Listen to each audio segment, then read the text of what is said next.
Hi everyone. Today we're going to be talking about why wanting to change is not as important as you think, and also, I added this part, why the tongue is more important than maybe you think. How's that for a catchline? Well, you've got them guessing, don't you? You got to guess it. So here's what we mean. Of course, what you want is important. We're not trying to denigrate desires or dreams or things like this. It's more that one of the things we've noticed in our clinical work, and certainly then this extends to personal life, is that people will claim to want things as a way to say, but I'm doing the right things because I want to do this. Let's say, well, I want to change. Well, I want to break this habit. Well, I want to be, I want to eat healthier. I want to. But. Okay, and this is it, right? Then it's like, oh, and sometimes we'll even say, well, but I don't know. I can't figure out. I can't seem to make these changes. And we do have another video on the words "I can't" that maybe would be a good reference here. But one of the things that I'm wanting my clients to see quite frequently is that it's really not very important what you want. What is really important is what you want most. That's what ends up determining our behavior, not what we want to do. And a metaphor, if I can just mention this briefly, sometimes I'll say, look, I want a Ferrari. Same. I like to drive fast. I got this thing about Italian imports that for some reason that's very exciting to me. It's kind of, a nerdy thing. But so we really need to strike rich with this YouTube series. Yeah, clearly. Okay. Yeah, run up the views. So Calvin can get his Ferrari. But this is exactly the point actually, is that, I want a Ferrari, but why one isn't in my driveway is that I also don't want to do all of the things that it takes to have a Ferrari because, some other things that I want, I want to work, 35 hours a week. You'd probably like to see your kids. I would like to see my kids. Yeah. I would like to work in the mental health field and not in finance. And by the way, these aren't oh yay, so aren't I so great? It's just that's what I want. And so you know what? You work 35 hours a week in the mental health field, you don't make enough money to have a Ferrari. And that's okay. It's not the end of the world. But I can't say, why don't I have a Ferrari? I want one. I want a Ferrari. Well, fair enough. But I want a lot of other things a lot more. And that's what actually determines my behavior and whether or not a Ferrari ends up in my driveway or not. It seems often wanting to change, it's I want it only if it's convenient. If it's convenient, then yes. Let's get after it. Yeah, can you talk a little bit about... People look at the benefits of a choice, but they don't. Maybe we struggle sometimes to consider the price tag. Well, yeah, but the quote that keeps coming to mind is and please tell me if I butcher this, but was it Alfred Adler or was it Drakers? Trust the tongue in the shoe over the tongue in the mouth. So that's the tongue bit here. What is it? Life happens at the level of events, so trust only movement. Yeah, and can you talk about the tongue in the shoe versus tongue in the mouth? Well, the example I usually give is if I have a client that's saying with their mouth, which I believe what they're saying, but what they're saying is I want to settle down and have a secure relationship, right? Mm-hmm. But what their actions are, no judgment in this arena, but if they're just hooking up with guys every weekend, that's what their feet are doing, or the tongue in the shoe. That's what their feet are doing. That's what they want the most, which is okay. In principle, what they're after is getting instant validation, lack of rejection, and they get instant connection. I'm not faulting them for that. That's a great thing to want. However, if you're saying you want something else, what you're doing is something different. What you're doing is what you really want. You want to feel safe, and you don't want to risk getting rejected or not feeling connected. Which is let's just be honest about it. That's okay. But what you have to do is you have to act as if you want the thing that you're saying you want to do. Yeah. Yeah. An example sometimes that I'll use with parents, right, is parents. And I like that you said that you really do. We believe our clients when they say, I want to do something. And I think that's actually a really important point here, is that it's not that it's untrue necessarily what comes out of our mouth. It's just that it's true in a way that isn't particularly, it doesn't lead to results, and that's important if we're trying to say, how do people change? How do they really do that? So sometimes with parents, they come in and they genuinely, they want to be kind to their children. They want to speak kindly to their children. And I believe them when they say that. I have no reason to think that, oh yes, you actually, take a kind of sick pleasure in yelling at your children. I mean, I don't think that that's true. But here's the thing.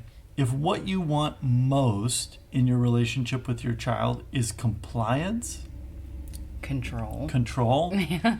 the thing is that there are going to be times where the choice is you can have compliance only if you yell. You can have control only if you frighten your child into doing what you want right now. At least that's how it seems to the parent. And so then they want to be kind, but what they want most is they want compliance, they want control. And it can be a powerful thing. We don't have to lay on judgment on that. I don't have to say, well, aren't you awful, you terrible mother, that you want compliance and control. But to show, okay, look, here's what it looks like to me if I watch the tongue in your shoe. What it looks like to me is that what you want most is control. And what you're trying to do, right, is to find this way where, yeah, you want to speak kindly to your children, and you're trying to find a way where you can have both. And sometimes that works. Sometimes we can have two things at the same time. But a lot of the time, the price tag on the thing that we want means that other things are not available to us. If you want to do hookups, okay, there's benefits to that. But there are costs to that. And one of those is that you're probably not, it's not like, let's say, it's unlikely that you're going to find a stable, reliable, committed relationship at the end of a hookup. I don't know, possible. I'm sure that there's stories. It's definitely possible, but just not likely. And so there's trade-offs here. And I don't know if you could talk a little bit about. There is something I do want to add to that. Oh, something that I sometimes find helpful is saying like, you're not the problem, which sometimes they're like, oh yeah, it's not me. No, the pattern is the problem. That's what we have to change. You can kind of like put yourself outside of it and say like, okay, the pattern is the problem, and acting as if in a different way. Like that's how you slowly but surely create a new pattern, which also, let me just from the adaptive point of view, like that's really great that our bodies don't want to change. That's our body kicking in saying like, Sharon, what are you doing? We don't do this. So yes, you're hypervigilant and you're nervous and you're anxious and you feel uncomfortable. Or the example I was going to use, just to see if you'll laugh at me. I remember I was on this competitive clogging team. I can't even say it without laughing. Competitive clogging team, and we would have this killer routine. And then our instructor would like put in like a slight movement in the middle of the routine. And at first it was just like, God, we had a thing going. Like, why would you do that? And it was really disruptive at first. But then at the end of it, it's like, it ends up flowing a lot better. And you're like, oh, okay. It takes you a while to get used to it, but like it's the pattern that has to change. But yeah. Yeah, Paul Rasmussen, he said before that fickleness, to be fickle is not adaptive. It's not a great idea to constantly be changing your approach. And so we get in these kind of, I don't love the word habit, but we do get in this kind of a pattern. Yeah, that's a better word. I should just use your word. I think the other thing that maybe can go along with this, right, is that let's say that you're, one of our viewers.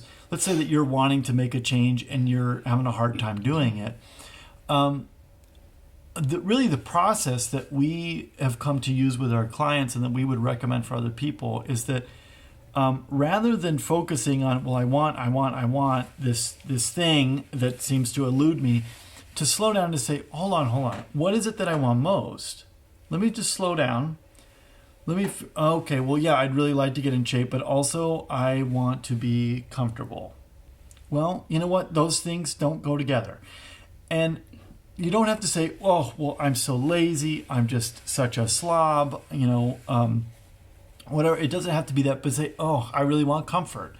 Now, what's beautiful about this, about knowing what it is that you really, really want, is we do then have the potential to reorient and to change our desires. And this, would it be okay if I talked about Thomas Chalmers for a second? Yeah. So Thomas Chalmers was this preacher. This isn't so much like a religious thing. It's just a really amazing observation about human behavior.